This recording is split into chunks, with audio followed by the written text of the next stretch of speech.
Halo semuanya, apa kabar? Senang sekali kita bisa ketemu lagi untuk mendalami salah satu nama indah Allah, yaitu Al-Hasib. Nah, apa sih sebetulnya arti di balik nama ini? Dan yang lebih penting, gimana cara kita mengaitkannya dengan kehidupan kita sehari-hari? Yuk kita kupas tuntas bareng-bareng. Coba deh kita renungin sebentar. Pernah nggak sih kalian kepikiran perbuatan-perbuatan kecil kita yang mungkin nggak ada satu orang pun yang lihat, itu beneran ada nilainya nggak ya? Pertanyaan yang kayaknya simpel ini justru jadi pintu masuk yang pas banget buat kita memahami betapa dalamnya konsep perhitungan di balik nama Al-Hasib. Oke, kita mulai dari yang paling dasar dulu ya.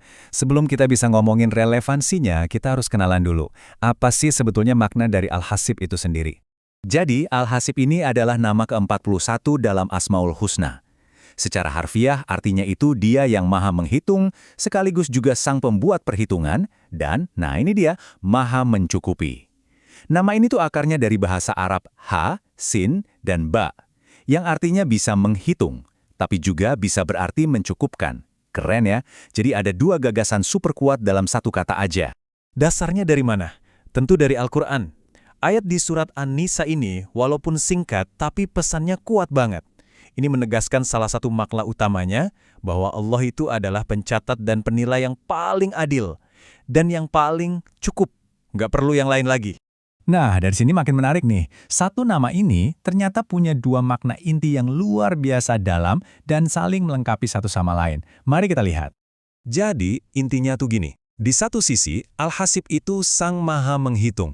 Artinya apa? Artinya, nggak ada satupun niat, satupun tindakan, sekecil atau serahasia apapun itu yang bakal luput dari perhitungannya. Semuanya tercatat. Nah, di sisi lain, Al-Hasib adalah sang maha mencukupi. Dia adalah sumber yang bakal memenuhi semua kebutuhan kita, dari yang paling sepele sampai yang paling besar. Ini tuh kayak dua sisi dari koin yang sama. Di satu sisi kita sadar penuh akan adanya perhitungan, di sisi lain kita punya kepercayaan penuh bahwa semuanya akan dicukupi. Bahkan ulama besar seperti Imam Al-Ghazali pun memperdalam makna ini lebih jauh lagi.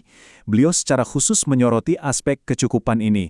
Kata beliau, Al-Hasib itu adalah satu-satunya zat yang benar-benar bisa mencukupi kebutuhan siapapun yang bersandar padanya. Ini bukan jaminan biasa, ini jaminan kecukupan yang mutlak, sebuah sifat yang cuma dimiliki oleh Tuhan. Oke, teorinya udah dapat ya. Sekarang pertanyaan yang jauh lebih penting, gimana caranya kita membawa pemahaman ini dari yang tadinya cuma pengetahuan di kepala, jadi sesuatu yang kita hidupi setiap hari. Ada beberapa langkah praktis yang bisa kita coba. Pertama, yuk kita coba lebih teliti dan adil. Nggak cuma dalam urusan besar di kantor, tapi juga dalam hal kecil, kayak cara kita ngobrol atau menyelesaikan masalah kecil. Kedua, coba deh lakukan introspeksi diri atau muhasabah secara rutin. Mungkin setiap malam sebelum tidur, kita tanya ke diri sendiri, tadi tindakan gue udah bener belum ya? Ketiga, jadi orang yang bertanggung jawab. Jangan lempar batu sembunyi tangan. Dan yang terakhir, ini penting banget, hargai hal-hal kecil, sekedar senyum tulus, atau menahan diri buat nggak ngomong kasar. Kalau kita sadar semuanya dihitung, perilaku kita pasti akan berubah. Nah, terus kenapa sih ini semua penting? Apa gunanya kita repot-repot mikirin ini? Apa hikmah atau kebijaksanaan yang bisa kita ambil dengan hidup dalam kesadaran akan sifat Al-Hasib? Yuk kita lihat di bagian terakhir ini. Manfaatnya itu, wah, gede banget buat kita secara pribadi. Memahami Al-Hasib itu bukan cuma soal nambah iman, tapi juga soal ngebangun karakter. Ini tuh kayak jadi kompas internal buat kita, jadi pendorong buat berbuat baik walaupun gak ada yang lihat, dan jadi rem buat mencegah kita berbuat buruk. Ini menumbuhkan rasa tanggung jawab yang benar-benar dari dalam diri. Dan mungkin yang paling kita bujukan di zaman sekarang, ini bisa membawa ketenangan batin yang luar biasa. Damai karena kita percaya keadilan sejati itu ada, dan rasa cemas akan masa depan jadi berkurang karena kita yakin kebutuhan kita pasti akan dicukupi. Sebagai penutup, aku mau kasih satu pertanyaan buat kita renungkan bareng-bareng. Coba bayangin, kalau kamu benar-benar 100% percaya bahwa setiap gerak-gerik kamu diperhitungkan dan setiap kebutuhan kamu dicukupi oleh Al-Hasib, ada nggak satu keputusan yang bakal kamu ambil secara berbeda? Mulai hari ini? Coba pikirin deh. Terima kasih banyak ya sudah menyimak.